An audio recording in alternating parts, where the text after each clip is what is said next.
Although Brexit, one of the key things that gets debated every single week on Question Time, we've got the brand new host in Fiona Bruce, who I have to say is doing a stonking job. I have to give all credit to her. But she's already being accused of, well, not just being unfair to panelists, but even being racist after she's accused of mocking and belittling Diane Abbott, Shadow Home Secretary, basically hinting to the viewers of the show in the audience, in the preamble before it goes on air, that because she'd only got the job because she'd been Jeremy Corbyn's lover in the 1970s. She's also been accused of inappropriately joking and interrupting her repeatedly during the show, and debate about where the polls were in terms of Labour and the Tories, falsely saying that the polls showed that the Labour Party will be behind the Tories. But was she inappropriate? Was she racist? Was there a feverish atmosphere in the Question Time audience that was drummed up by Fiona Bruce?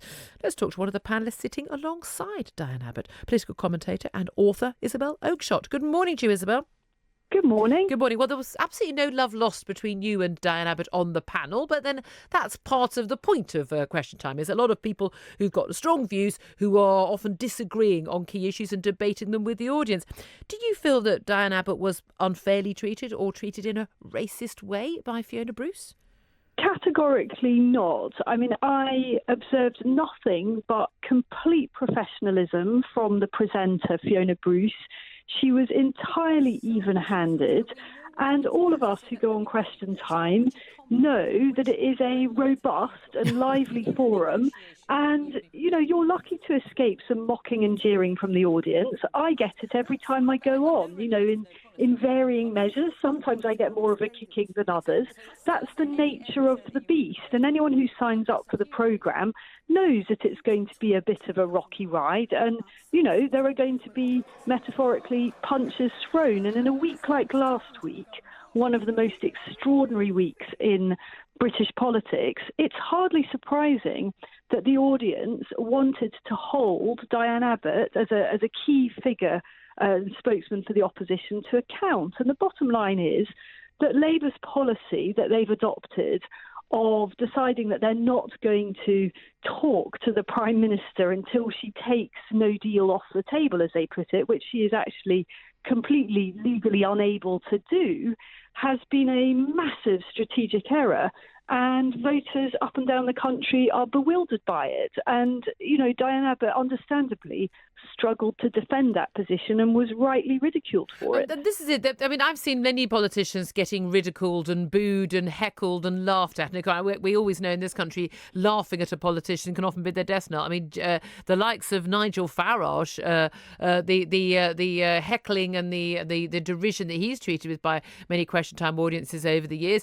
But I've never heard him complain about it being because he's a white man.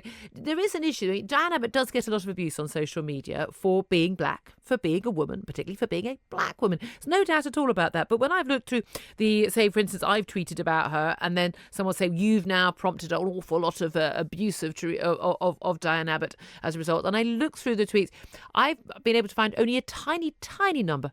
One is too many, but only a tiny number of abuse that is about her skin colour or her appearance in any way. Nearly always it is about her ability and her attitude. Now, the reality is that Diane Abbott is one of the few politicians in this country who is a household name, a household face, so she's going to get more attention than others. But do you think though that the audience mistreated Diane Abbott? Not in the slightest. It was a surprisingly, it appeared to be a surprisingly pro-Leave audience, but I think it's really important that listeners understand the enormous lengths that the Question Time team go to, those who actually produce a programme, to meticulously balance the audience. And they actually employ someone whose sole job it is to make sure that the audience is finely balanced between those who are pro-Remain, pro-Leave, Tories, Labour, other parties. And I know that that individual takes the job extremely seriously. So if an audience sounds as if it was packed with Leavers, that is not actually the case. And it may well just be that there were plenty of Remainers in the audience who also found Diane Abbott's position and her flailing attempts to defend her party's policy ludicrous, and therefore they also booed or expressed their incredulity at her, even though they weren't basically Leavers. Now, there was that extraordinary moment where you talked about how you wanted to leave on no deal, where there was this spontaneous burst of applause from the audience, very vociferous. It was even picked up on by Fiona Bruce about how strong that reaction had been. I think it surprised an awful lot of people. We've seen this poll today. I just mentioned Sarah Davy in an ICM poll for The Guardian of all organisations. 28% was the highest figure of any one outcome that was supported, and that was for no deal. Are we in a situation where, whether it's BBC, Question Time producers or politicians, or media commentators a lot of the time, totally out of touch with what ordinary voters are thinking? Well, I think that's right. I think this is an extraordinary disconnect now between the mood. I don't want to say the mood of the country, because there isn't a single mood of the country. That's why we are where we are.